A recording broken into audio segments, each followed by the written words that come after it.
When it comes to Japanese cruisers, a few names stick out, Mogami and Mikuma being the most prevalent ones, because everyone loves a good story about unlucky ships. This does lead to other ships, like the subject of today's video, slipping under the metaphorical radar. Ashigara, the final Miyoko-class heavy cruiser, doesn't get near as much attention, and what attention the ship does get tends to revolve around her visit to the UK, and the resultant stories spread about around her living conditions. Not helped by certain internet memes about this ship. Don't worry, I'll cover that. But I'll also cover the rest of her story, even if she did miss a lot of action in the Pacific War. As for that story, it began on April 11th, 1925. Ashigara was laid down on that day in the Kawasaki shipyards of Kobe, Japan. As the fourth of the Miyoko-class cruisers, Ashigara was one of the first of Japan's modern pattern of heavy cruiser. This design pioneered what became the traditional Japanese heavy cruiser pattern. Heavily armed, fast, well-armored, and all-around capable ships. If a tad bit overweight, looking at the Washington Treaty limits. In the case of the Miyokos, the ships displaced between 13,000 to 13,500 tons when finished. Unlike, say, Mogami, this seems to have been unintentional and not a deliberate flaunting of the Washington Treaty. Regardless, on this displacement, Ashigara carried 10 20cm, 7.9-inch guns as built. These would later be replaced by the more powerful 203mm, 8-inch guns. Confusingly, both weapons were officially designated 20cm, so keep that in mind if you study these ships. In any case, the main battery was carried in 5 twin turrets. In a pioneering move for Japanese design, 3 of these turrets were carried ahead of the bridge.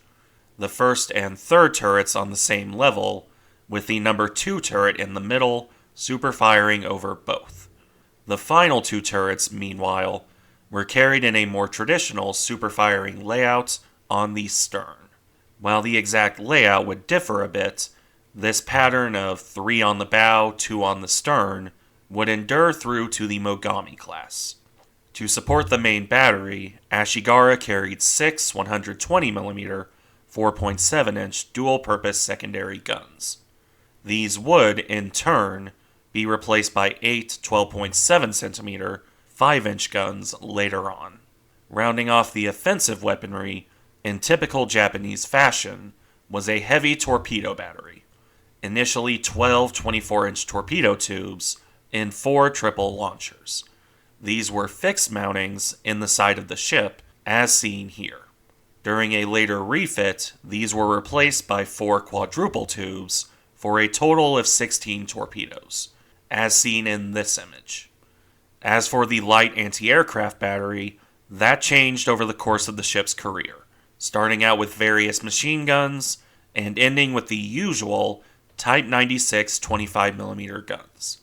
To finish off the technical details, we have speed and armor. Ashigara, as built, could make 35.5 knots. The various refits and other changes added weight, which lowered that speed to 33 knots. Still quite impressive for a heavy cruiser by all metrics. The armor protection, meanwhile, consisted of a main belt of 102mm, or 4 inches, at its thickest. For a cruiser designed in the mid-1920s, this was actually quite good. And with that, we can move on to the service history. While laid down in 1925, Ashigara would only launch on April 22, 1928. A bit over 3 years later, which is a decently long construction period. Her fitting out process would go much faster, at least, with the ship commissioned on August 20th of 1929. Her initial service was pretty uneventful even by the standards of the interwar years. Even Combined Fleet, which is normally pretty good about this, has just a summary of commanding officer changes until 1935, with one exception in the entire Miyoko class being present for a naval review on October 26, 1930. During this, Ashigara's funnel had exhaust problems, by which I mean it smoked out the bridge a fair bit. This required a change to the forward stack, seeing its height increase by 2 meters, or roughly 6 feet. After this, there was little of note for the early 1930s, other than the period of 1931 to 1932, when the SWAT to the newer 203mm guns was performed. Past that, Cruiser Division 4, the Miyokos, were used to escort troop convoys to China in 1932. February of 1932, to be specific. After this was done, Ashigara spent her time on routine peacetime duty. Until between 1933 and 1935, the cruiser got her first major refit. This saw the 12cm guns swapped out for 12.7cm secondary guns. It also saw the fixed torpedo tubes replaced by 2 quadruple rotating mounts. This should have been fairly routine as well, but Ashigara had an accident in 1935.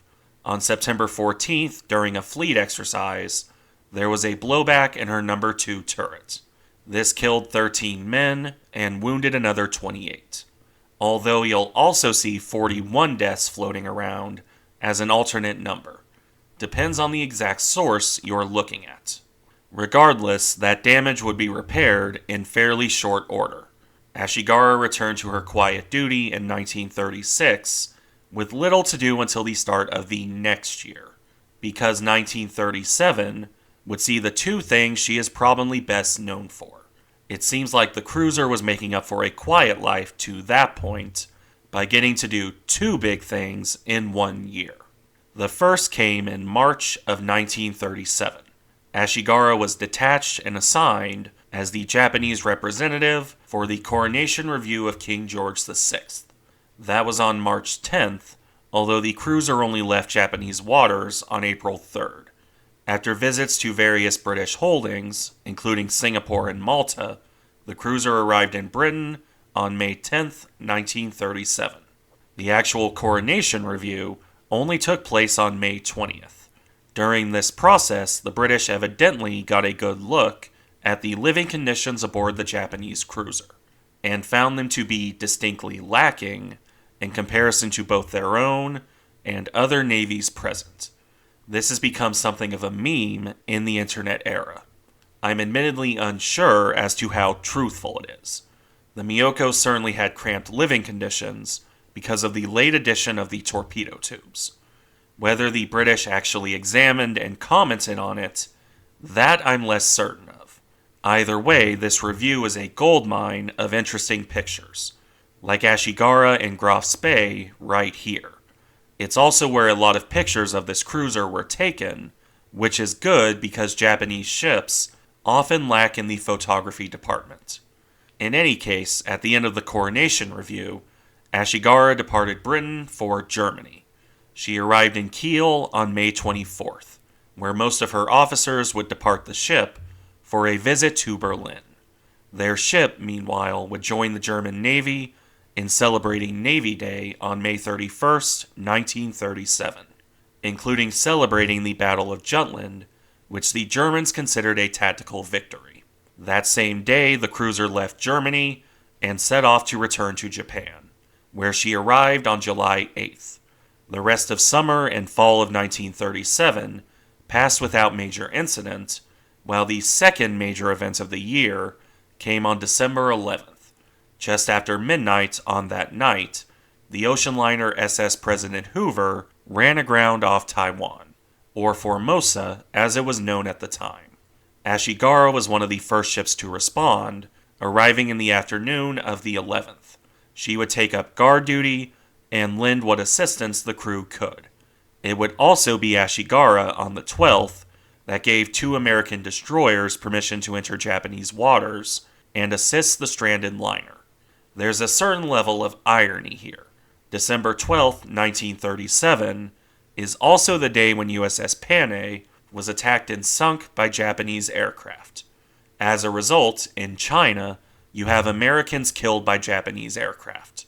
And off Taiwan, You have Ashigara providing assistance, including letting American warships past her, to a stranded liner. Funny how the quirks of history work out, isn't it? Regardless, the survivors from President Hoover were all evacuated by December 15th. Ashigara even provided some of her boats to help the process.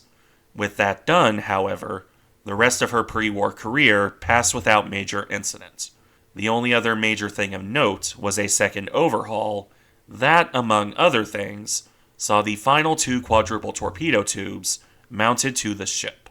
Beyond that, nothing much beyond training and patrol duty from the end of 1937 through to the start of the Pacific War, other than a short detour to support the Japanese occupation of Saigon in July of 1941. After that, there was just some last-minute training before the Pacific War kicked off. Ashigara was assigned to the Philippine landings for the opening stages. She left Japanese-controlled waters on December 7th with the rest of the Philippine invasion force. This should have been easy enough, as the Asiatic fleet had already dispersed to the East Indies. However, within a couple days, Ashigara would get her first taste of combat. On December 10th, 1941, 5 PBY Catalinas spotted the cruiser and her consorts. Those 5 seaplanes, and a further 4 later in the day, bravely pressed home the attack, and proceeded to hit nothing. The same would hold true the next day, December 11th, when 5 B-17s attacked Ashigara. They once more missed, although this time the Americans would, falsely, claim to sink Haruna during this attack. After this, Ashigara saw no real action for a couple months. The rest of December was quiet, and the same was true of January and February of 1942. Ashigara didn't participate in the sinking of USS Edsel, the Battle of the Java Sea, or any of the other notable actions in the East Indies. With the exception, of course, of the sinking of HMS Exeter. This came on March 1st, 1942, and saw Ashigara as one of the major participants. The crippled British cruiser never stood a chance, as she was run down and sunk with her escorts, HMS Encounter and USS Pope. Although Pope would actually be sunk by aircraft later that day. Now, at this point, I would normally talk about the rest of the wartime career. However, in stark contrast to most Japanese heavy cruisers, Ashigara has very little to talk about. She was flagship for the invasion of Christmas Island on May 26, 1942. However, after that, for all of the remainder of 1942 and all of 1943, the cruiser saw no action. Ashigara spent that entire period of the war escorting transports around the South Pacific, or alternatively, as a very fast, very heavily armed transport in her own right. I'm almost impressed at how the IJN managed to use her for everything but actual combat for that entire period. She didn't see Guadalcanal, the Indian Ocean Raid, Midway, or any of those. I imagine her crew was probably a tad frustrated at their powerful cruiser being used as a glorified freighter, while everyone else was fighting hard battles. This would continue through almost all of 1944. Ashigara wasn't present for the Battle of the Philippine Sea, and her participation at Leyte Gulf consisted of throwing some torpedoes in the general direction of the American fleet, because Ashigara, alongside her sister Nachi, was part of the Southern Force, specifically the portion under the command of Admiral Shima. This force was late to the party, as it were, arriving after Admiral Nishimura's suicidal charge up Surigao Strait. After Nachi collided with the retreating Mogami, Shima made the wise decision to pull back. Ashigara, as a result, missed her last chance at a surface engagement. That is not to say, however, that she missed her last chance at actual combat.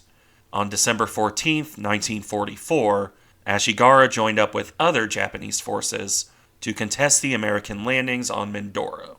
This ragtag group left on December 24th, with the group attacked by American aircraft on the 26th. This saw a group of B-25 Mitchells bombed the Japanese formation, with Ashigara hit by a 500-pound bomb. The fire this started was brought under control before it could reach anything important, and the cruiser continued on her mission. Arriving off Mindoro on December 27th, Ashigara fired over 200 shells at the American landings. This would be the last time she used those guns in anger. Ashigara returned to Singapore, where she was dry docked to repair the bomb damage. This was completed by the end of January 1945, at which point, the cruiser returned to her fast transport role. For the entire first half of 1945, that was all Ashigara did. It was largely uneventful, with only a single moment of excitement on April 22nd. That saw the Dutch submarine O-19 fire a spread of 4 torpedoes at the cruiser, all of which missed. I suppose she also managed to smack a reef on April 24th, which wrecked the hydrophone equipment. Aside from this, however, nothing much of note. The cruiser landed her floatplanes and torpedo tubes to make more room for cargo. It would be on another of these transport runs, carrying 1,600 Army troops, that Ashigara met her end. Departing Singapore on June 4th, 1945, the cruiser, in company with the destroyer Kamikaze, set out on her final transport run. This would see her run into the submarine HMS Trenchant on June 8th. This British boat fired a spread of 8 torpedoes at Ashigara. Despite her best efforts, the cruiser was hit by 5 of those fish. Trenchant fired a further 2 torpedoes from her stern tubes, but those were unnecessary and missed in any case. Ashigara was doomed. The cruiser rolled over and sank around 12:40 on June 8, 1945.